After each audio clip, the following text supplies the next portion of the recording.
आइए।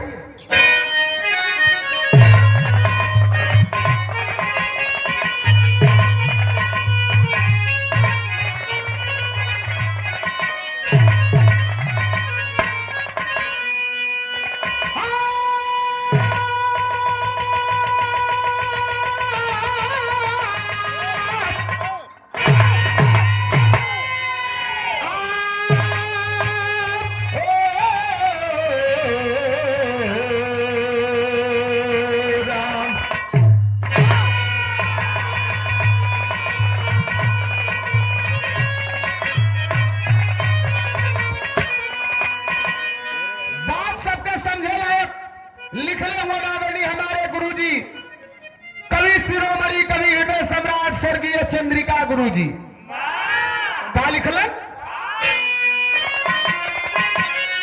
अरे वृक्ष देता है फल दूसरों के लिए और नदी देती परहित में पानी सदा, चाँद देता विमल चंद्रिका की छटा और घटा देती जीवन रवानी सदा, संत अवतार होता है परमार्थ में जिन पे पुलकित सदा से पिलाता हुए अपना सब कुछ लुटा के लिए कुछ नहीं ऐसे अनमोल दुनिया में ताता हुए।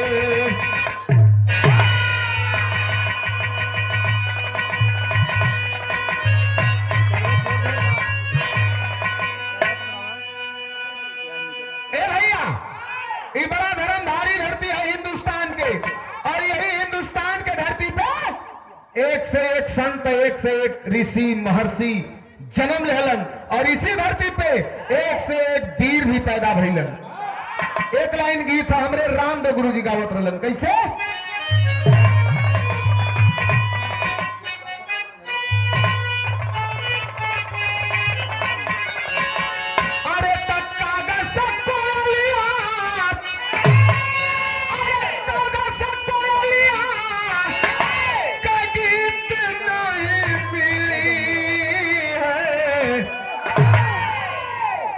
खोजल बजोरियों में, लेकिन यही के बदल के आदरणीय हमारे गुरुजी बिरहा सम्राट विजयलाल यादव गुरुजी गावत रहलन, कैसे? अरे तत्पावर बसंत से अरे बाहर जनी मांगा बिरही पपियर प्योर जनी मांगा। ज्ञानी चचा कभी बता दे वो का गावला। अरे तस्मय अरे समय से पानी में अरे शराब जाला, अरे कभी कभी पाथरा गुलाब हो जाला, कभी कभी पाथरा गुलाब हो।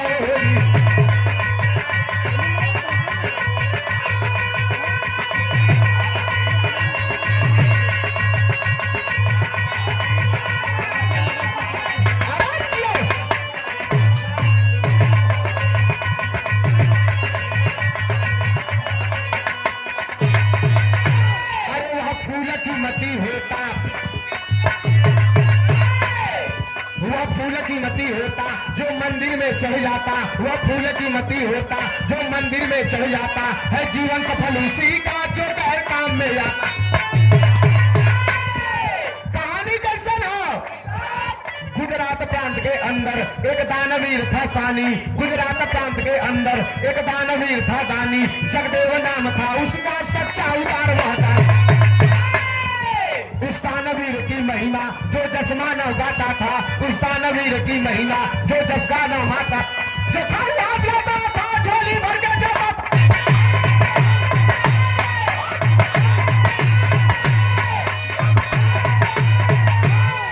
शेर हुआ। भैया गुजरात के अंदर एक दानवीर जिनका नाम रहल जगदेव, और जब इतिहास का बात था सबके समझा लायक जगदेव बहुत पैसा वाला बड़का राजा या धन पशु ना रहलन, लेकिन जितना में रहलन दान से पीछे ना हटे। जे उनके कहे आवे चवन कुछ उनके आते जुड़ा दान जरूर दे दो। उनके दान का महिमा तीनों लोग 14 भुवन में गुजर रहल की बारे जगदेव वाह। और वही नगरी में एक थे काली माई का पुजारी रहल जौने का नाम रह भाटिन। एक दिन भाटिन वो नगर के राजा के पास पहुंचल तब भयल का तर्ज लगल।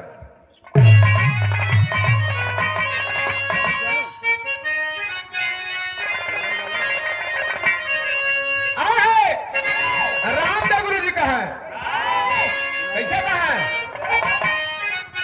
अरे मुरवा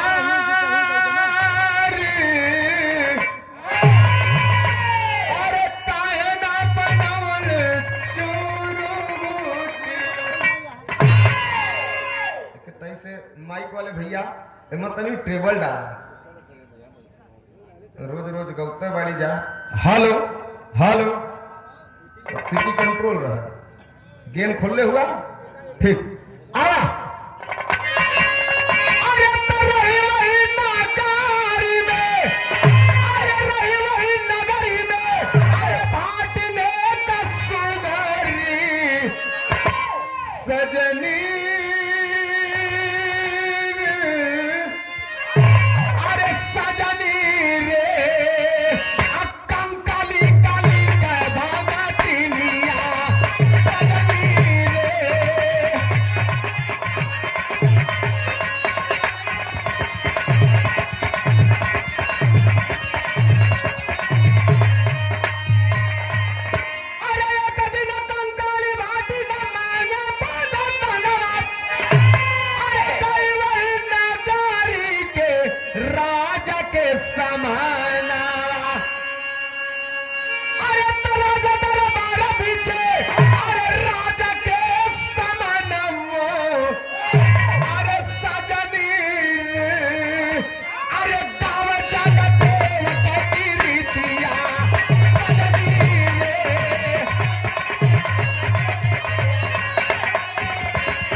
जजमान की भरल है भंडार बाबू तनी यहू के कुछ दुखिया के कुछ देबा।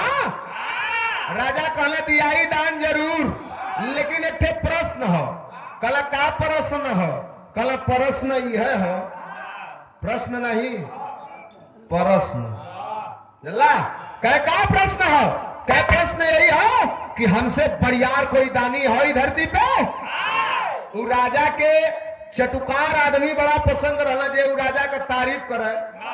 अरे भैया तो से नहीं कहा कोई बात, राजा उससे बड़ा खुश रहे कि नहीं बहुत बढ़िया आदमी है। जे कहे कि अरे तुम्हारी कामना नहीं कहे के जल्दी से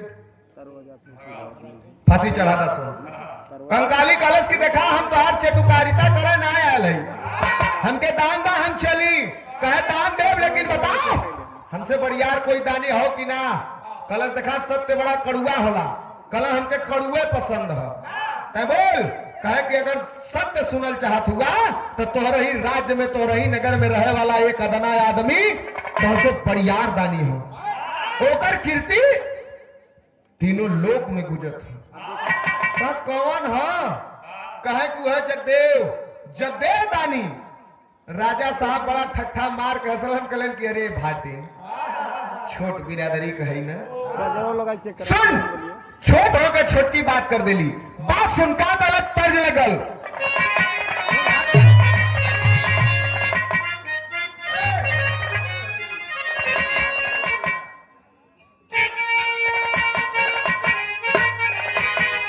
तर्ज कौनो दुल्ही के दुल्हा बड़ा चौचक नशा करत रहलन। नशा कह के घरे आवे तो मेहरारू से कहे कि घरे का बनौले है, पहले ही बता चच्चट ठे लौकत है तो असली कौन है ही बता। मेहरुआ कलश की का कहीं माई बाबू के कौन निबहुरा के हाथे बांध देना हम। कहा का बनल है, कहीं ये परोरा हो। अब तो परोरा ले के सान के आधा खाए आधा गिरावे, सूत जाए मेहरारू बड़ा परेशान रहल। कहलस का अरे तया गिला गसैया तोरी,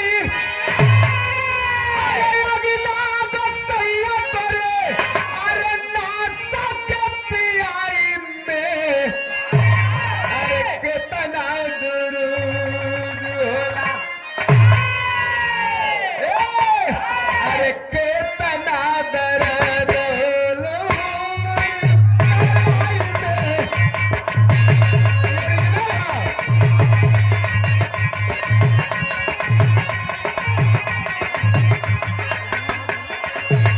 लेकिन राजा गुस्सा में होकर भाटिन से कहले कि अरे भाटिन सुन का कहा, अरे तो छोट होके छोट बात, अरे कर ले उधारे के, अरे छोट होके छोट बात कर ले उधारे के, अरे शेर आगे गुन गावा पागली सियार के, शेर आगे गुन गावा पागली।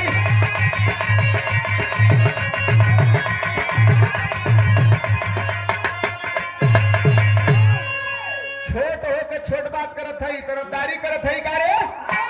अरे एक ठे बात सुन,